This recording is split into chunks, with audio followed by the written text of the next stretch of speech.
La justice est là,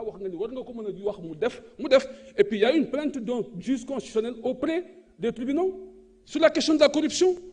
Alors, on ne peut pas avoir un Premier ministre qui accuse une conseil constitutionnel que Daniel corrompt, mais nous connaissons décider pour nous, ce n'est pas normal. Monsieur le Premier ministre, le contexte dans lequel nous sommes, et je l'ai dit lors des débats, c'est un contexte très difficile. C'est la première fois dans l'histoire de notre pays que nous merci beaucoup, honorable.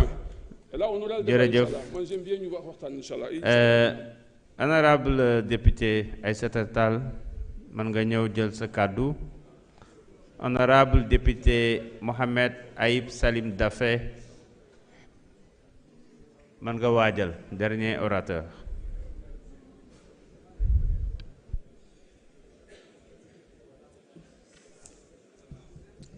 Je vous remercie, Monsieur le Président. Monsieur le Président, j'avais dit ici que de mon point de vue, la déclaration de politique générale basée sur le référentiel du projet contient des lacunes et un chapelet de promesses. Je viens aux lacunes. Monsieur le Premier ministre, mon honorable collègue Tafsir Choy a parlé de la réforme des institutions. Pas un mot sur les institutions dans le projet. Sur le capital humain, vous avez ici donné l'exemple de Singapour. Vous savez pourquoi Singapour s'est développé? Ce n'est pas à cause de l'argent. Singapour n'avait même pas d'eau. C'est la Malaisie qui fournissait l'eau à Singapour. Singapour s'est développé par la discipline. Le Premier ministre Lee, que vous avez cité ici, a discipliné ce peuple. Si vous avez un devoir, une obligation première, c'est la discipline, parce que c'est par la discipline que nous pouvons nous développer. Le franc CFA, la souveraineté monétaire. Mais pourquoi vous n'en avez pas parlé? Il a fallu l'interpellation d'un député de votre camp pour que vous veniez ici expliquer ce que vous voulez faire avec le franc CFA. Pourtant, nous avons vos déclarations. Et la première souveraineté monétaire, elle doit commencer par votre monnaie. Elle doit commencer par l'appropriation de votre monnaie. Qu'en dites-vous? Absolument rien du tout. Les promesses, un chapelet de vœux pieux. Monsieur le Premier ministre, 4 heures de temps, 4 heures, montre en main. 2 heures pour nous présenter votre projet, 2 heures pour répondre à nos quelques questions. Pourtant, il nous a suffi de quelques minutes. J'ai même eu le privilège d'ouvrir le bal des réponses de votre part, alors que je n'ai que 3 minutes pour vous dire je reviendrai au pupitre. Mais j'ai vu que venir devant l'Assemblée nationale, ça vous a dérangé, parce que vous avouez enfin que c'était pour échapper à une motion de censure. Alors, Monsieur le Premier ministre, Sénégal souverain, Sénégal juste, Sénégal prospère. Quand nous lisons le référentiel, quand nous lisons l'agenda national de développement adossé au référentiel, ce n'est qu'un slogan. Ce n'est qu'un slogan, Monsieur le Premier ministre. Et vous savez, les slogans, c'est des paroles et des paroles et des paroles. Et vous savez, les slogans, ça finit comme les anciens ont toujours dit, verba volant, les paroles s'envolent. Monsieur le Président, nous vous attendons. Comme le maçon au pied du mur, nous vous attendons sur les actes, nous vous attendons sur la vérité. Et je suis d'accord avec vous que c'est par la vérité qu'on doit se parler. Moi, Aïssata Tall, je n'ai jamais eu peur de la vérité.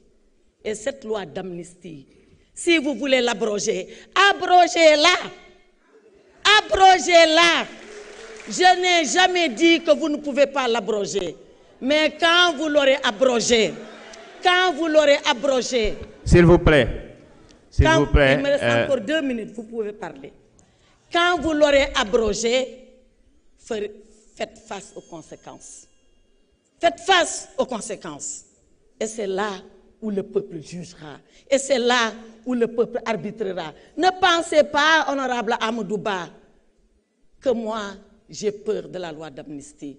Je l'ai défendu parce que c'est mon devoir de ministre de la République de le faire. Je l'ai défendu parce que c'est ma conviction profonde qu'il fallait la faire. Je ne suis pas comme ceux-là qui sont d'accord dedans et qui ont peur d'assumer leurs responsabilités parce qu'ils font du populisme. Je vous remercie, Monsieur le Président. Merci beaucoup, honorable député Aïssata Tall. Honorable député Aïb Daffé, vous avez la parole. C'est le dernier orateur.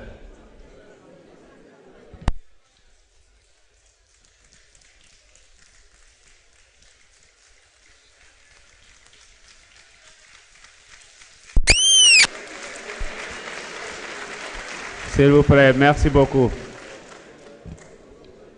Allez-y, honorable. Voilà, merci Président, Monsieur le Premier ministre, merci beaucoup pour les réponses et nous sommes en tout cas très satisfaits de cette déclaration de politique générale et du débat qu'il y a eu, un débat ouvert, un débat franc, un débat constructif et toujours égal à vous-même. En tout cas, vous avez eu à apporter des réponses et des répliques et par rapport au thème que j'avais abordé, notamment sur les rapports entre le Parlement et l'exécutif, vous avez montré votre disponibilité, vous et votre gouvernement, à vous présenter, si nécessaire, à l'Assemblée nationale dans le cadre du contrôle de l'action du gouvernement. Di wax rek également ci beneen fànn boo xam ne Assemblée nationale la concerné mooy lu jëm ci toujours benn rôle boo xam ne dañ ko méconnaître mooy l'évaluation des lois, contrôle de l'application des lois. Parce que am na loi yu bëri ñuy voter chaque année, chaque session on vote de nombreuses lois mais seen impact dañ koy dese xam ñu bëri déjà duñ ko xam dañu ignorer loi yooyu des fois tam application bi day des ñu am une commission boo xam ne mooy la commission des délégations nga xam ne c'est le président Alioune Ndao moo ko jiite man jiite woon naa ko nga xam ne rôle am contrôle de l'application des lois la ñu bëri xamuñu commission boobu lan mooy njëriñam mais mu ngi fi Assemblée nationale te am nañu yaakaar ni 15e législature boobu commission boobu dina monter en puissance parce que ñun jéemoon nañ ko